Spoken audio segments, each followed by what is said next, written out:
Hey there, welcome to your Long COVID Transformation. I'm your guide, Betsy Mall, and I'm glad you're joining me here today for this video on what is Long COVID. My goal is to help you understand a very complex post-viral condition is the official term for it. So let's get going.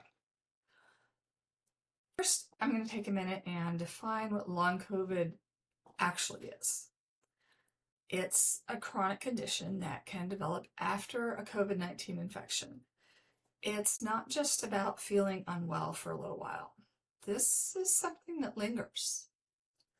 For an official diagnosis, symptoms need to last at least 3 months after your initial infection. So if you're earlier in that timeline, go ahead and start documenting what you're experiencing now. Then you can take that information to your healthcare provider when you reach that 3-month mark. Now, 3 months is the threshold, but that's not how long it lasts. I worked with a lot of people whose symptoms have lasted longer. I've heard from a lot of people who've had symptoms from the very beginning that were in the first wave of COVID infections. And these aren't just mild annoyances. They can seriously affect your ability to work, to connect with others, and just to feel like yourself again. You are not imagining it. You're not alone.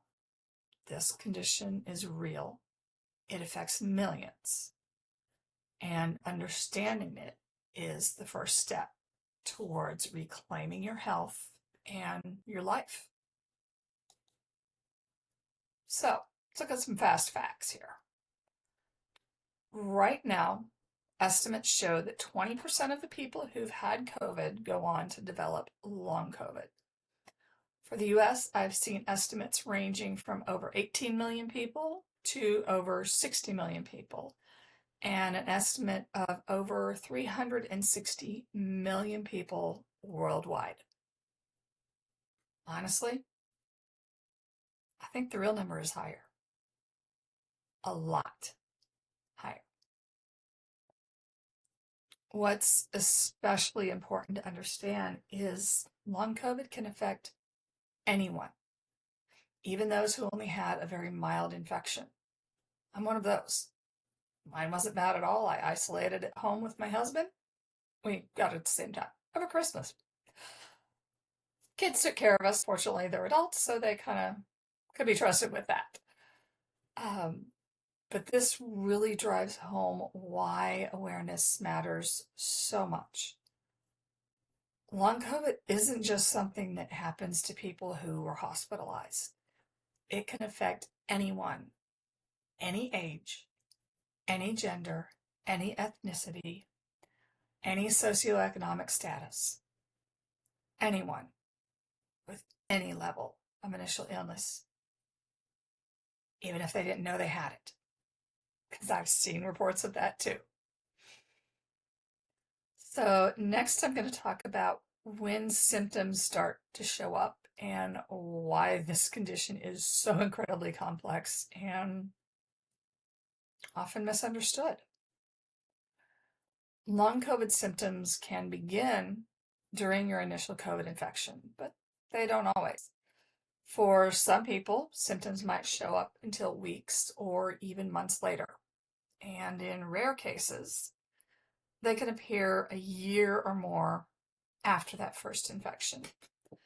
This delay can be confusing and very frustrating, especially if you thought you'd fully recovered.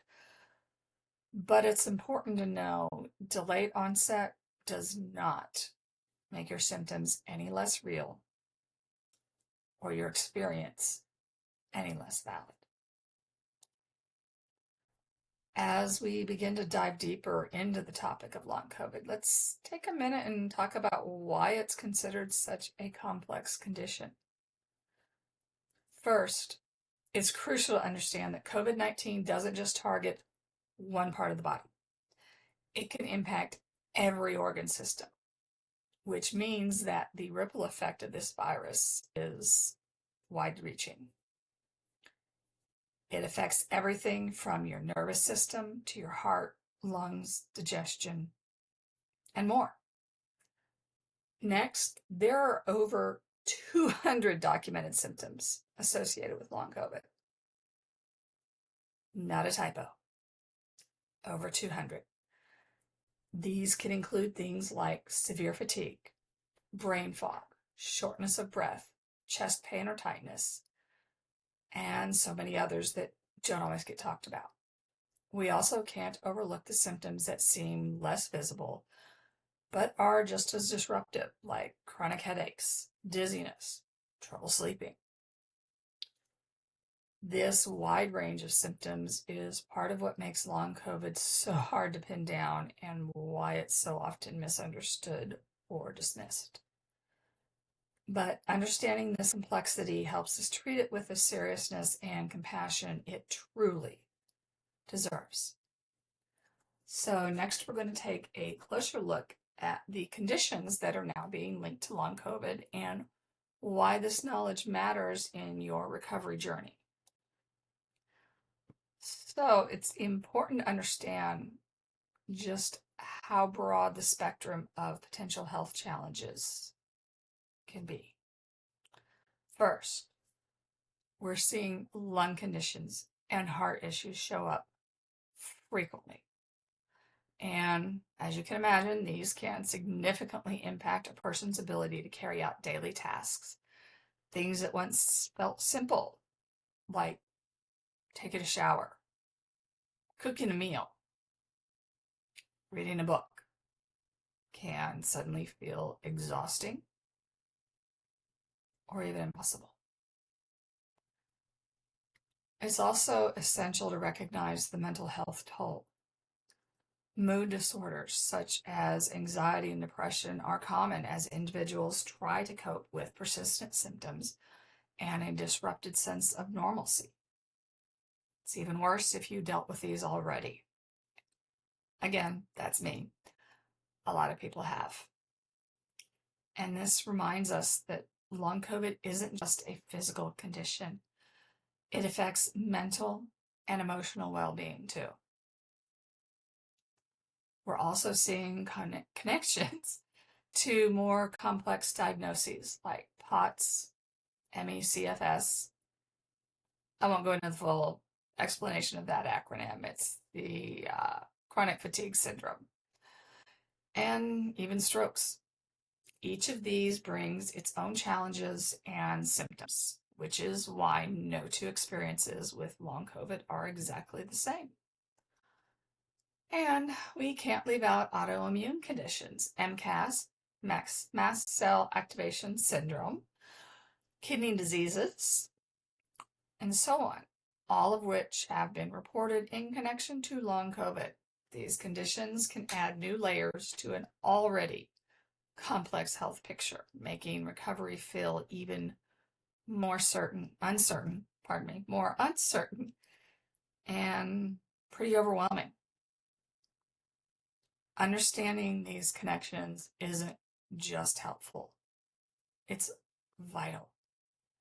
It helps people advocate for themselves, and it gives healthcare providers a more complete picture of what recovery may truly involve. Now, let's clear up some common misunderstandings about long COVID. First, and this is one of the most important ones. As far as we know, long COVID is not contagious. I have not seen a single report of someone without an active COVID infection passing on COVID. Because once that initial infection is over, people living with long COVID are not spreading virus around. This helps to dispel a myth that can lead to unnecessary fear and even social stigma. They are starting to see evidence that the virus is present in the body long after the infection clears. But as of yet, they have not found any evidence that someone has passed it on that way. Second, equally important, long COVID is not hypochondria. These symptoms are real, they are disruptive, and they are affecting people who were healthy and active before getting sick. This is a genuine medical condition, not a product of imagination or exaggeration. Sadly, many individuals dealing with long COVID have encountered something called medical gaslighting, which is when symptoms are downplayed or dismissed by a healthcare provider, or providers, unfortunately, which is usually the case. It leaves people feeling unheard, invalidated, and unsure where to turn for help. I've had it too. I had to leave my asthma doctor because of it. Fortunately, it didn't take me too long to get a new asthma specialist, but asthma doctor, pulmonologist, and didn't believe me about my symptoms from long COVID.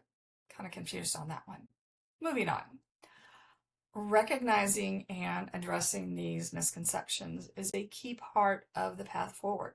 It helps us to build a foundation of understanding, compassion, and support. So as we continue, we're going to look more closely at how long COVID is diagnosed and the barriers that many people face when seeking care. As we shift our focus to diagnosis and barriers to care, it's important to acknowledge something that often gets overlooked. Many people with long COVID face major challenges just trying to get their condition recognized. One of the biggest issues with this, they can't get long COVID documented in their medical records. And without the diagnosis, they're often denied the care, accommodations, and support they truly need. Diagnosis isn't just a label, it's a lifeline. It opens the door to treatment plans, insurance coverage, disability accommodations, and most importantly, validation. Have you ever wondered how much a diagnosis can change someone's recovery journey? It's not just about the right medication or referrals. It's about being seen, believed, and supported. Without that acknowledgement, people are left in the cold to manage a very complex and debilitating condition on their own. Now, we're going to take a closer look at the real-life impact that long COVID is having, not just on individuals, but on families, communities, and the economy as a whole. Let's keep this conversation going, guys. So let's take a minute to reflect on some truly staggering realities. First, many people with long COVID are unable to work full-time. A lot of those can't work at all. It isn't just about fatigue, it's about the loss of stability, income, and identity.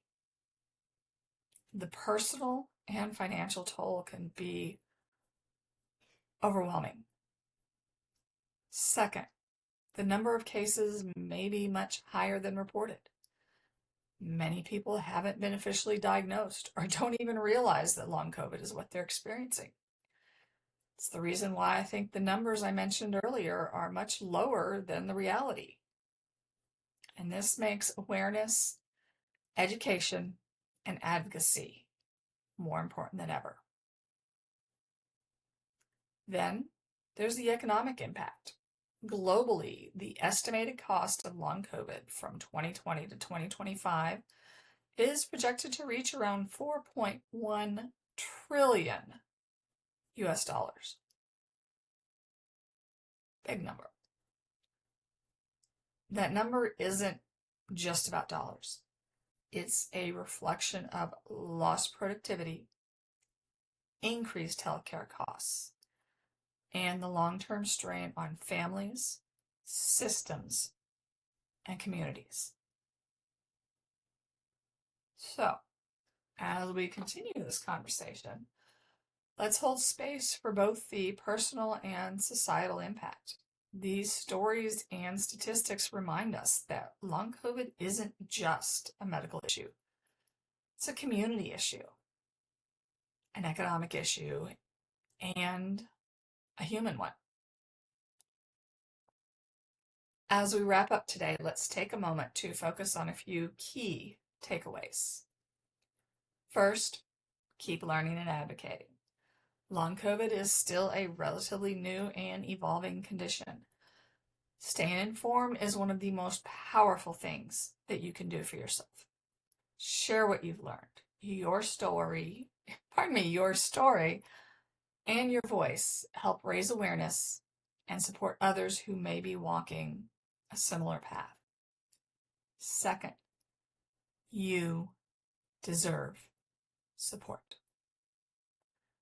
Whether that comes from healthcare providers, loved ones, or community resources, please know you are not a burden. You have every right to ask for help. Navigating this condition is hard enough, and you should not have to do it alone. Finally, long COVID is real and it's complex. So give yourself some credit for everything you've endured. Honor your experience, even when others may not fully understand it. Progress is being made, and even while the journey may not be an easy one, there is a destination. We just haven't seen it yet. Thank you for being here, for your attention, and for your commitment to understanding this important topic. Your presence matters, and you matter. So, one last time, thanks so much for being here. And if you're ready to take the next step in your journey, I invite you to watch my video, How I Can Help You. It's a great next step to learn more about how I support people living with long COVID and how you can start creating your own transformation. I'll put the link in the comments for the video. Thanks. Spread joy, not germs. And Betsy out.